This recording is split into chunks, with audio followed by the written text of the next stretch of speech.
नमस्ते दोस्तों, स्वागत है आपका हमारे YouTube चैनल पर। आज की इस खास वीडियो में हम बात करेंगे एक ऐसी किताब के बारे में जो आपके जीवन को बेहतर बनाने में आपकी मदद कर सकती है। जी हाँ, हम बात कर रहे हैं मास्टर योर इमोशंस 1 की। यह किताब हमें सिखाती है कि कैसे हम अपनी भावनाओं पर काबू पा सकते हैं और एक संतुलित खुशहाल जीवन जी सकते हैं।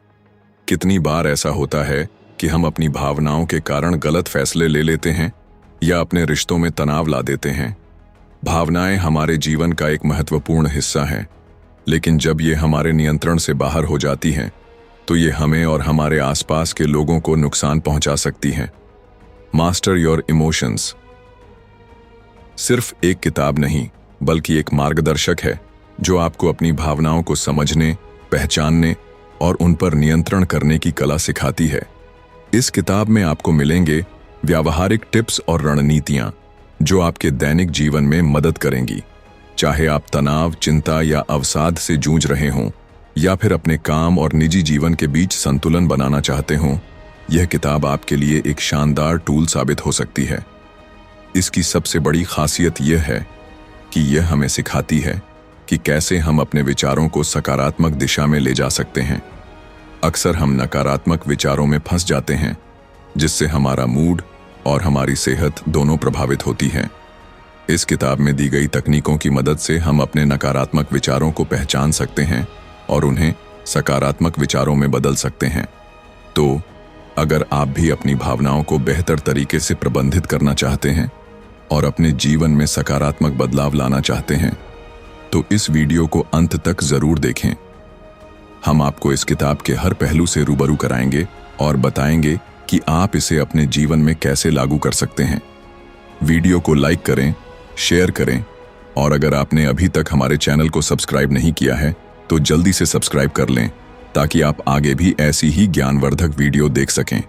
चलिए अब बिना देरी के शुरू करते हैं मास्टर योर इमोशंस की इस शानदार यात्रा को और जानते हैं कि कैसे हम अपनी भावनाओं के मास्टर बन सकते हैं। अध्याय 1, आपका सर्वाइवल मैकेनिज्म और भावनाएं। क्या आपने कभी सोचा कि आपकी आज की जिंदगी आपके पूर्वजों की जिंदगी से कितनी अलग है? आज आपको भोजन के लिए जंगल में जाकर शिकार करने की जरूरत नहीं है। बाजार से आप आसानी से अपनी जरूरत की चीजें खरीद सकते हैं। आपको किसी जंगली जानवर से डरने या छिपने की जरूरत भी नहीं, क्योंकि अब कोई जानवर आपके घर में घुसकर आपका शिकार नहीं करेगा। लेकिन फिर भी आपके भीतर एक प्राचीन सर्वाइवल मैकेनिज्म मौजूद है जो कभी खत्म नहीं हुआ। जब आप किसी खतरे का सामना करते हैं तो यह मैकेनिज्म आपको भागने या लड़ने की ऊर्जा देता है। यही कारण है कि यह नकारात्मक घटनाओं को सकारात्मक घटनाओं की तुलना में ज्यादा याद रखता है। अपने पूर्वजों के समय को याद करें। उनके लिए नकारात्मक घटनाएं जीवन और मृत्यु का सवाल होती थीं। अगर कोई कबीला आपको अपनाने से इनकार कर देता तो आपके जीवित रहने की संभावना कम हो जाती थी। तब कौन आपको जंगली जानवरों से बचाता या अपने भोजन में हिस्सा देता? आज भले ही आपकी जान पर कोई खतरा ना हो, फिर भी नकारात्मक घटनाएं हमें भावनात्मक रूप से प्रभावित करती हैं। उदाहरण फीमेल, जैसे जब आपका बॉस आपको डांटता है तो आपको बुरा लगता है। जब आपका दोस्त आपसे बात करना बंद कर देता है तो आपको उदासी घेर लेती है। इस नकारात्मकता के झुकाव ने हमारे पूर्वजों को जिंदा रहने में मदद की थी, लेकिन आज यह हमारी मदद नहीं करता। अगर आपका बॉस आपके काम की आलोचना करता है या आपका दोस्त आपसे बात करना बंद कर देता है, तो इससे आपकी जान तो नहीं जाएगी, लेकिन भावनात्मक दर्द गहरा होता है। इस नकारात्मकता से बचने और खुश रहने के लिए आपको इस झुकाव से सचेत होकर लड़ना होगा।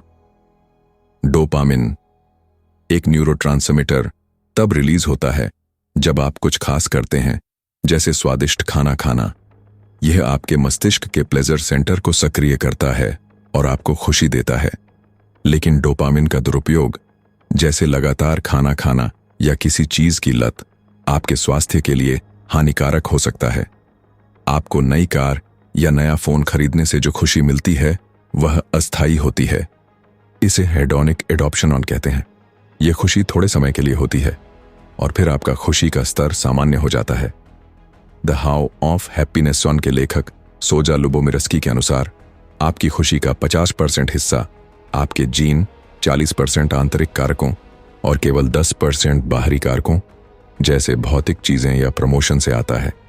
इससे हमें यह सीख मिलती है कि सच्ची खुशी हमारे भीतर से आती है, न कि बाहरी चीजों से। अध्याय 2, भावनाओं की प्रकृति। भावनाओं को संभालना कभी कभी बहुत मुश्किल हो सकता है, खासकर जब वे नकारात्मक हों। क्या आपने कभी गौर किया कि जब आप गुस्से या निराशा से भरे होते हैं तो उन्हें तुरंत नियंत्रित करना लगभग असंभव लगता है? लेकिन अच्छी खबर यह है कि इन्हें संभालना संभव है। इसके लिए आपको यह समझना होगा कि भावनाएं अस्थायी होती हैं। उदाहरण के लिए, मान लीजिए रिया सुबह देर से उठती है। उसे जल्दबाजी में नहाना, नाश्ता करना और ऑफिस के लिए दौड़ना पड़ता है। इस दौरान वह चिड़चिड़ापन और तनाव महसूस करती है।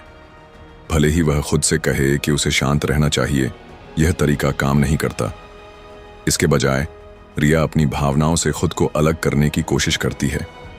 वह सोचती है, हाँ, आज का दिन मुश्किल शुरू हुआ, लेकिन यह भावना जल्दी ही चली जाएगी और मैं फिर से ठीक हो जाऊंगी। यह समझना कि भावनाएं आती जाती रहती हैं एक महत्वपूर्ण सबक है। नकारात्मक भावनाएं हमेशा बुरी नहीं होती। कई बार ये हमें प्रेरणा देती हैं। उदाहरण के लिए, हार का दुख आपको अगली बार ज्यादा मेहनत करने के लिए प्रेरित करता है, या किसी प्रियजन को खोने का दर्द आपको बाकी लोगों की कदर करना सिखाता है। अगर आप अभी भी नकारात्मक भावनाओं से जूझ रहे हैं, तो उस समय को याद करें जब आपने पहले भी ऐसी भावनाओं का सामना किया था। आपने उस चुनौती को पार किया और यह भावना भी गुजर जाएगी। नकारात्मक भावनाओं से निपटने का एक और तरीका यह है कि वे आपको परिभाषित नहीं करती। अगर आप उदास हैं, तो इसका मतलब यह नहीं कि आप अवसादग्रस्त या असफल हैं। सकारात्मक दृष्टिकोण अपनाकर आप खुद को खुश रख सकते हैं। मान लीजिए सोनम ने एक परीक्षा में असफलता का सामना किया और उसकी स्कॉलरशिप एप्लीकेशन भी रिजेक्ट हो गई। ये घटनाएं उसे अपनी जिंदगी के उन हिस्सों पर ध्यान देने के लिए मजबूर कर सकती हैं जो ठीक नहीं चल रहे। वह सोच सकती है कि उसका वजन बढ़ रहा है, कोई उसे पसंद नहीं करता और वह अकेली है। लेकिन नकारात्मकता को हावी होने देने के बजाय उसे इससे बाहर निकलना होगा।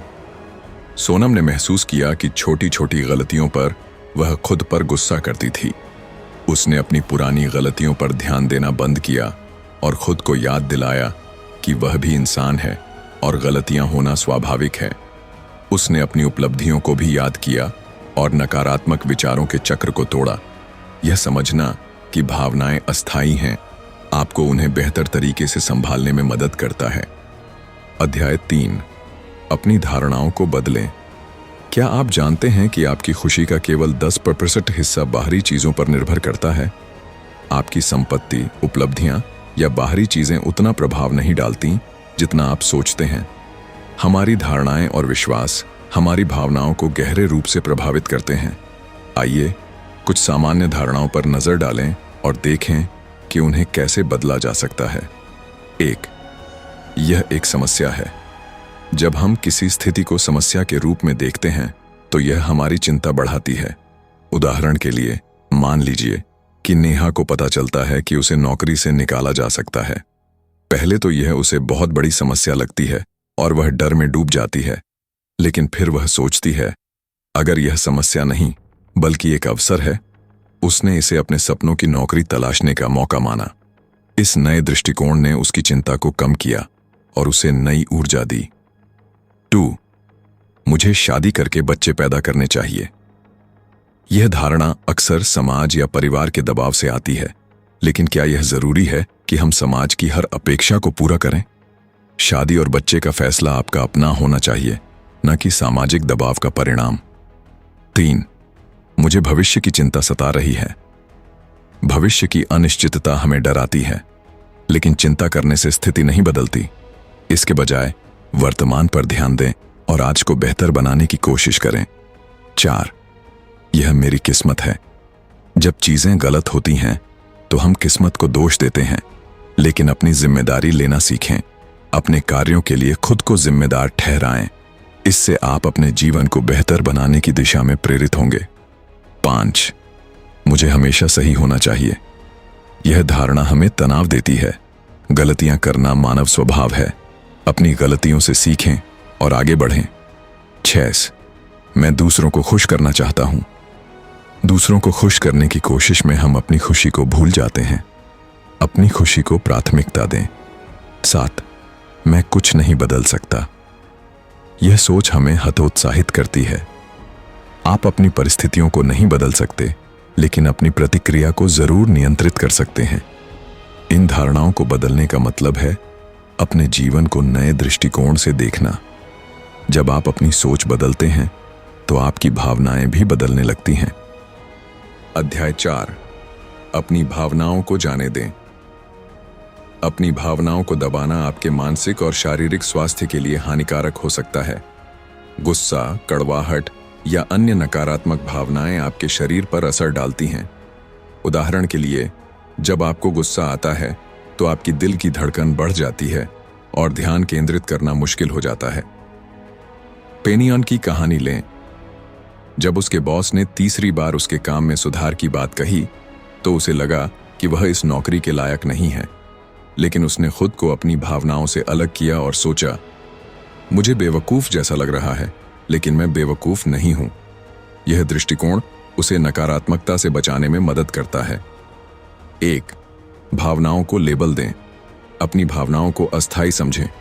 उदाहरण के लिए, मैं दुखी हूं के बजाय कहें, मुझे दुख महसूस हो रहा है। यह आपके और आपकी भावनाओं के बीच दूरी बनाता है। 2 भावनाओं को पकड़कर न रखें, उन्हें जाने दें। हम 2 कारणों से भावनाओं पर निर्भर हो जाते हैं। पहला, वे हमारी कहानियों को मजबूत करते हैं। दूसरा, हमें लगता है कि हम उनके बिना अधूरे हैं। एमिलियन को अक्सर अधूरापन महसूस होता था। वह अपने दोस्तों की तुलना में खुद को कमतर समझती थी। उसने छोटे छोटे प्राप्त करने योग्य लक्ष्य बनाए, जैसे रोज 15 मिनट टहलना। इससे उसे आत्मविश्वास मिला और वह तनाव से मुक्त हो गई। 3 सेडोना मेथड। यह तकनीक आपकी भावनाओं को छोड़ने में मदद करती है। इसके 5 चरण हैं। चरण 1 एक खास भावना पर ध्यान दें। चरण 2 और 3 खुद से सवाल पूछें, जैसे क्या मैं इस भावना को जाने दे सकता हूं, या क्या मैं इसे स्वीकार कर सकता हूं। चरण 4 पूछें, मैं इसे कब छोड़ सकता हूं। जवाब हमेशा अभी होना चाहिए। चरण 5 इस प्रक्रिया को दोहराएं जब तक भावना पूरी तरह चली न जाए।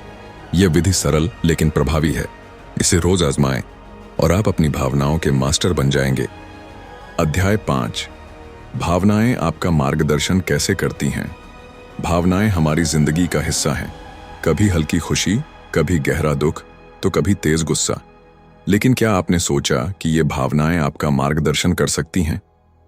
राधिका मोस की कहानी सुने। वह हमेशा तनाव में रहती थी। उसे अपने काम, रिश्तों और उपलब्धियों से खुशी नहीं मिलती थी। एक दिन उसने बड़ा फैसला लिया और अपना शहर बदल दिया। यह फैसला उसकी जिंदगी का सबसे सही कदम साबित हुआ। अब वह छोटी छोटी चीजों में खुशी ढूंढने लगी, जैसे पार्क में पक्षियों को देखना या कॉफी का आनंद लेना। राधिका ने अपनी भावनाओं को सुना और वह बदलाव किया, जो उसकी जिंदगी को नई दिशा दे गया। यह समझना जरूरी है कि भावनाएं हमें कुछ बताती हैं।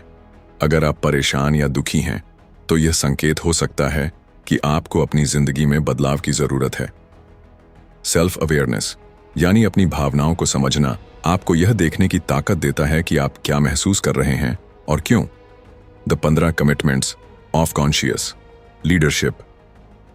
किताब के लेखक जिम डेटम और डायना चैपमैन बताते हैं कि आप अपनी भावनाओं को 2 हिस्सों में देख सकते हैं।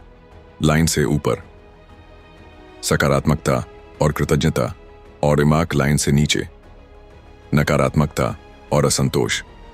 लाइन से ऊपर होने पर आप अपनी भावनाओं के प्रति जागरूक होते हैं और सकारात्मकता के साथ काम करते हैं। लाइन से नीचे होने पर आप कमियां ढूंढते हैं और अपने इमोशन से जूझते हैं। हर बार जब आप कोई भावना महसूस करें, पूछें, क्या यह लाइन के ऊपर है या नीचे। यह सवाल आपको अपनी भावनाओं को संभालने में मदद करेगा।